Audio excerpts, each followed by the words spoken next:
सुनिए ना, चैनल पर पहली बार आए तो वीडियो को लाइक कर दीजिए, चैनल को सब्सक्राइब कर दीजिए। आप लोग वीडियो देखते हैं, चैनल को सब्सक्राइब नहीं करते हैं।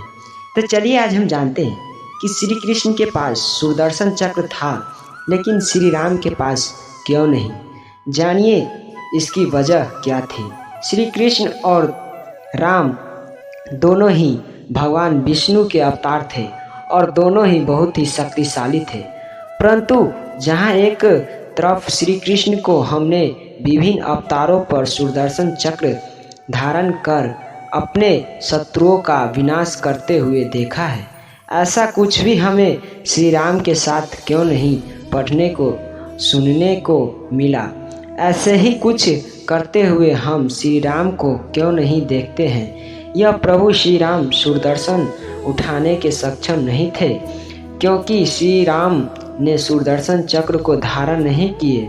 इसका उत्तर जानने के लिए कहानी के अंत तक बने रहिएगा, वरना आप लोग भी नहीं जान पाइएगा कि श्री कृष्ण के पास सुदर्शन चक्र क्यों नहीं था। श्री कृष्ण के पास सुदर्शन चक्र था लेकिन श्री राम के पास क्यों नहीं था। जानिए इसकी वजह से हम कि ब्रह्मा पुराण के उत्तराखंड अध्याय 253 के अनुसार एक समय भगवान शिव पार्वती जी पूर्वकाल की बात बताते हुए कहते हैं कि समय स्वयंभूत मनु ने श्री हरि के घोर तपस्या ही थी और उनके ये वर प्राप्त किया था कि श्री हरि 3 जन्मों तक उनके पुत्र रहे।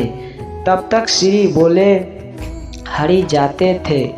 पालन और धर्म की रक्षा का प्रयोजन उपस्थित होने पर विभिन्न समयों में मैं तुम्हारे जन्म लेने के पश्चात मैं बहुत तुम्हारे अवतार लूँगा कि स्वयंभू मनु का पहला जन्म रघुकुल के में हुआ था। वहाँ वे राजा दशरथ के नाम से प्रसिद्ध हुए। वही समय कुंभकर्ण और रावण का जन्म ही भी हुआ। रावण ने वृंदावन के प्रति उत्पत्तित तीनों लोगों के विजयी पाली थी। रावण बड़ा ही दृष्ट था, देवता दान और राक्षसों का हारा पाने वरदान था कि राजा दशरथ की पत्नी कौशल्या के पुत्र के रूप में साक्षात श्री हरि के जन्म लिया। कैकेयी के गर्भ से भरत का जन्म हुआ था। वे पंचनम शंख के अंश के रूप में प्रकट हुए थे। इसके बाद सुमित्रा ने लक्ष्मण तथा शत्रुघ्न को जन्म दिया था। लक्ष्मण जी भगवान अनंत के अंश और शत्रुघ्न सुदर्शन के अंश के रूप में प्रकट हुए थे। इसी संपूर्ण वृत्तांत से हमें यही बात होता है कि सुदर्शन चक्र तथा शंख भारत एवं शत्रुघ्न के रूप में अवतारित हो चुके थे। इसलिए श्री राम ने सुदर्शन चक्र धारण किया हो, यह उसका प्रतियोगी किया। इसका वर्णन हमें रामायण तथा अन्य किसी भी पुराने में नहीं मिलता है। हालांकि वाल्मीकि रामायण ने अध्ययन करने से हमें ये ज्ञात होता है कि महर्षि श्रीवहती से प्रभु श्री राम को हार के प्रकार अस्त्र शस्त्र प्राप्त हुए थे, जिनकी विस्तार पूर्वक वर्णन हमें वाल्मीकि रामायण के बालखंड सर्ग 27 में मिलता है। श्री राम को विश्वामित्री जी से अन्य योग्य के साथ चक्र भी प्राप्त हुए थे, जैसे दंड चक्र, धर्म चक्र, कला चक्र, विष्णु चक्र तथा इंद्र चक्र। इनमें से किसी भी दुर्दर्शन चक्र का वर्णन नहीं है क्योंकि सुदर्शन चक्र कहते हैं शत्रुघ्न के रूप में जन्म ले चुके थे। कई लोग विष्णु चक्र के ही सुदर्शन चक्र मानते हैं। इन दोनों में अंतर भगवान शिव और त्रिशूल और श्री हरि के सुदर्शन चक्र के समान अन्य कोई अस्त्र शस्त्र पूरे ब्रह्मांड में नहीं है।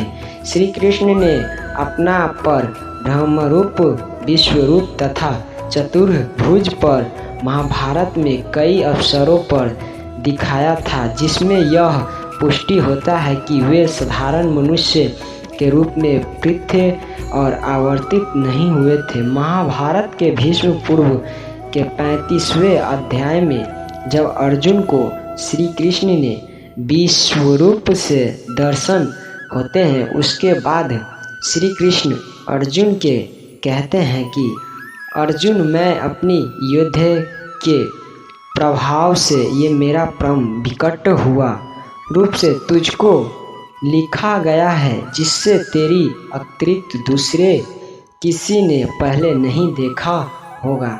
मेरे इस प्रकार के विकराल रूप को देखकर तुमको व्यक्तुकल्प नहीं होनी चाहिए। तुम्हें बस मेरे इस शंख चक्र गदा परायुक्त चतुर्भुज रूप को फिर देख इस प्रकार चतुर्भुज रूप के दर्शन देने का पहचान करने वाली प्रभावित मनुष्य रूप में आ गए। श्री राम के सुदर्शन चक्र का धारण करने का एक और मुख्य कारण भी ये है कि रावण के मृत्यु केवल एक मनुष्य या किसी वर्णन के हाथों से ही संभव थी। अगर श्री राम भी चतुर्भुज रूप होता और वह सुदर्शन चक्र धारण किए होते तो वृंदावन का नियम भंग हो जाता कि ये मनुष्य नहीं स्वदेव स्वरूप है, परंतु इसके ये अर्थ नहीं है कि शक्ति में श्री राम और श्री कृष्ण के कोई अंतर है। प्रभु श्री राम ने तो एक तिनके को ही ब्रज से शक्तिशाली व्यक्तित्व परिवर्तित कर दिया।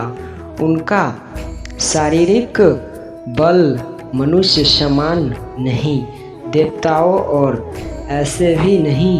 प्रभु श्री राम ने कभी भी विष्णु अवतार का होने का प्रमाण नहीं दिया। महाभारत के वनतृप्त अध्याय 99 के अनुसार जब एक समय परशुराम जी अयोध्या आए तो उन्होंने श्री राम के बल की परीक्षा लेने के लिए उससे कहा कि मेरा धनुष है जिससे मैंने क्षत्रिय का संहार किया है।